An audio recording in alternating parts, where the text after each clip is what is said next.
There are a lot of myths about Mexican independence. Some are harmless, some are funny, and some are so wrong that people confuse two and maybe three major important historical aspects of Mexican history that are over 100 years apart. So today we're busting 5 of the top myths of Mexican independence, and I know that one is going to surprise you. Friend, I'm Andrew, and here I tell the stories of the myths, legends, histories, and mysteries happening everywhere from Mexico, Central America, South America, and the Caribbean, for those of us who have roots in the region, and also for those who don't, so we all know these stories. Now let's go bust some myths. Let's start with the one people seem to never let go of, that Cinco de Mayo is Mexican Independence Day. Now I know I've harped on this before, but people still say it, especially after a few coronas or cuervo shots. Cinco de Mayo celebrates Mexico's victory over the French at the Battle of Puebla in 1862. It has nothing to do with Spain. That war was in 1810, 50 years earlier. It's mostly celebrated as a civic holiday in the city and state of Puebla. It's a bigger deal in the US than it is here in Mexico. Much bigger. Here it's not a federal holiday and you don't get the day off work. Myth number 2. El Grito ended with Viva México. Now this one's a little more niche. Every September 16th, the president of Mexico walks out onto a balcony, rings a big bell, and shouts patriotic lines that go a little something like this.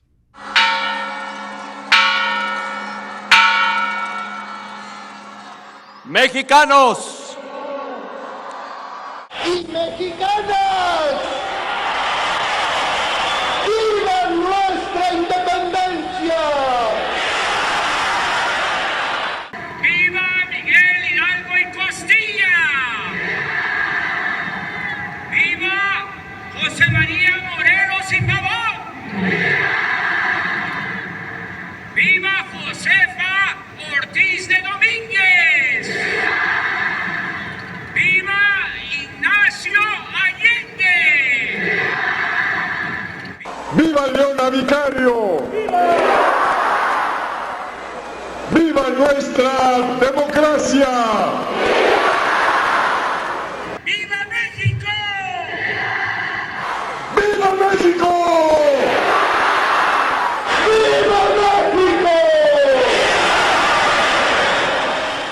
The idea is that the presidents are reenacting a historic moment that was the flashpoint for the independence of Mexico. But here's the thing, even though it's always repeated when the president does this, the first time this cry for freedom was shouted, the person who said it never said, Viva México. And for good reason. Mexico as a country didn't exist. Well, not yet. Let's rewind to September 16, 1810, to the town of Dolores, Guanajuato. In the early hours before dawn, a local priest named Miguel Hidalgo y Costilla rang the church bell and called the townspeople to rise up. That moment, known as El Grito de Dolores, the cry of Dolores, is what is now celebrated in Mexico as the start of independence from Spain. But Hidalgo, he was not your average priest. He was a criollo, Spaniard by blood, but born in the Americas. And that's going to matter a lot in this story. He was well-read, wealthy, rebellious, and already on the church's radar for questioning authority. He spoke indigenous languages, supported the poor, and broke church law by living openly with a woman and fathering children. Now, Hidalgo preached social justice, and that's where it gets complicated. You see, Hidalgo, like I said, was a criollo, Spanish ancestry but born here. He was also a landowner with haciendas, basically plantations. And the people working his lands were peones, laborers who lived in poverty, who were tied to the estate, often for life. So yes, he fought against colonial injustice, but he benefited from a system that kept others down.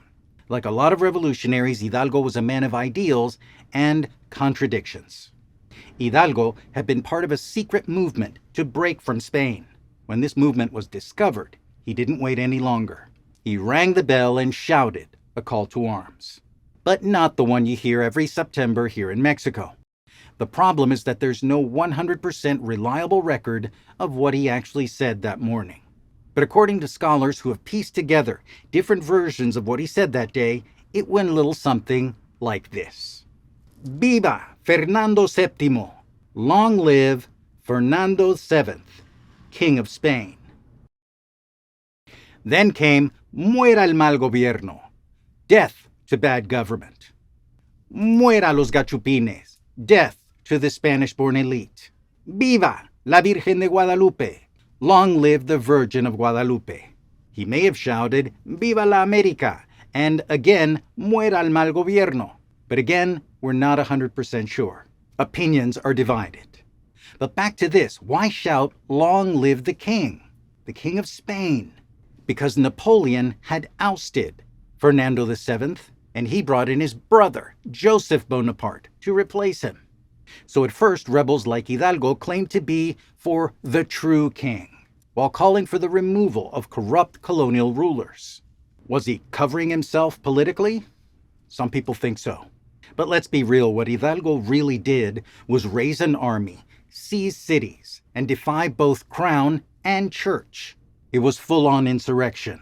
He may have said, long live the king, but he was acting like a man who was willing to burn the whole empire down. And some, I'm talking about you, Juan Miguel Zunzunegui, argue that he wasn't just fighting for the poor, but also to protect his own and his family's interests and wealth in a system where he said he was marginalized. And no, he never said, Viva Mexico. That came much later when the idea of Mexico as a nation was a thing. Because in 1810, this country was still La Nueva España, New Spain. The name Mexico wouldn't be official until 1821, when it became the Imperio Mexicano, the Mexican Empire, and then later on became the Estados Unidos Mexicanos, the United Mexican States. Myth number 3. Independence was a one-man, one-day event. Yes, Hidalgo rang the bell, but Mexico did not wake up free the following day. In fact, Hidalgo was captured and executed in 1811, less than a year after El Grito de Dolores. But the revolution didn't die with him. José María Morelos, a mestizo priest and brilliant strategist, picked up the cause. Vicente Guerrero, a commander of African and indigenous descent, kept the rebellion alive, refusing to surrender until equality was part of the equation. And then came the twist. Agustín de Iturbide, a commander for the crown once tasked with crushing the rebellion, switched sides. He reached out to Vicente Guerrero, and together they issued the Plan of Iguala, forming the Ejército de las Tres Garantías, the Army of the Three Guarantees, where Catholicism would remain Mexico's religion, that Mexico would be completely independent from Spain, and that all social and ethnic groups would be united under the new nation. It was Mexican history's strangest partnership, a conservative royalist and a rebellious general joining forces to end the Spanish Empire in the Americas. They marched into Mexico City in September of 1821, signaling the end of the war. That same month, Spain's top representative in Mexico signed the Treaty of Córdoba, officially recognizing Mexico as a sovereign state. Of course, back in Madrid, they didn't accept it, and they did not recognize Mexico as its own nation until 1836, 15 years later. Still, 1821 was a turning point. But it wasn't just men involved. Josefa Ortiz de Domínguez, known as La Corregidora, was married to El Corregidor, who was the royal magistrate representing the crown's interest in Querétaro.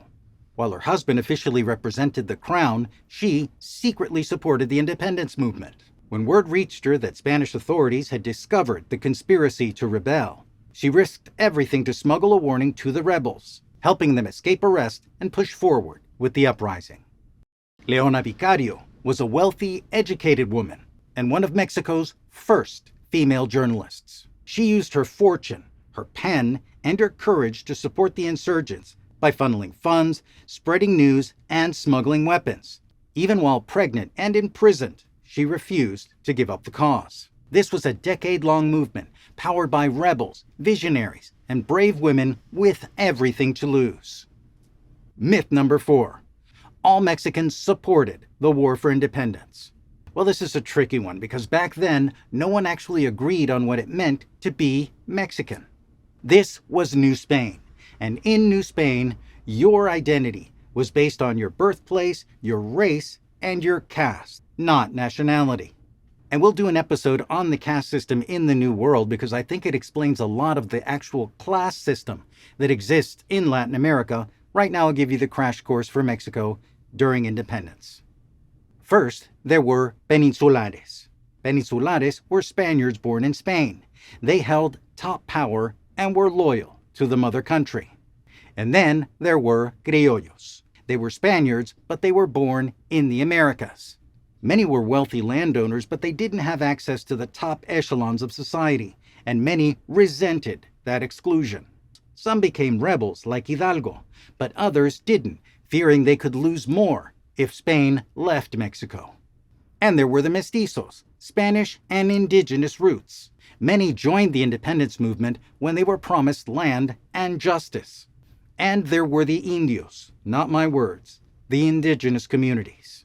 Some supported the revolt, but others didn't trust the criollos, a few steps higher on the food chain, because in many cases these indios, again, not my words, were the indentured servants who worked on their plantations. And finally, there were the castas.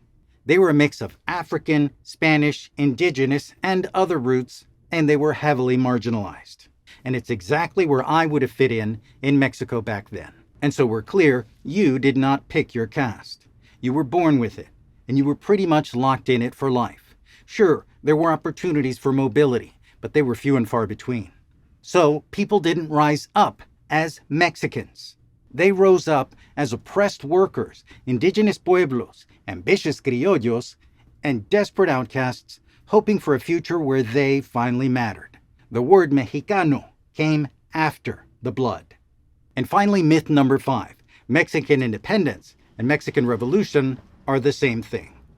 Despite all the information that we have at our fingertips, people still mix these two up.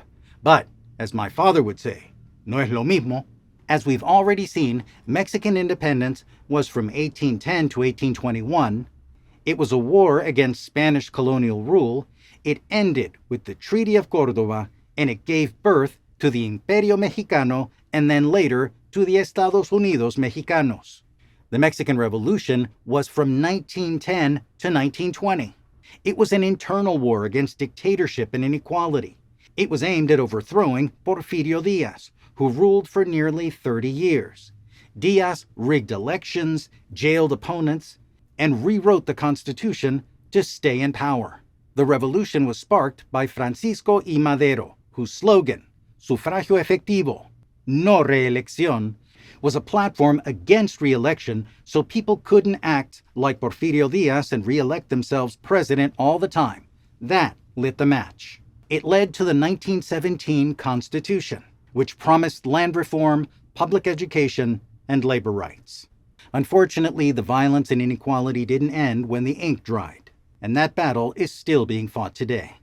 So, 2 revolutions, 100 years apart. Same fire, different fight. Mexican independence wasn't one day, one man, or one clean fight. It was a chaotic, decade-long fight, powered by rebels, strong women, visionaries, and contradictions. And it all started with a priest who never said, Viva México. If you enjoyed the video, go ahead and share it with someone who loves history as much as you do. Comment below with the version of these myths that you grew up with. And subscribe so you can get more of the myths, legends, history, and mysteries from all over this amazing region. Friend, I'm Andrew, and until next time, adios y ¡Viva México!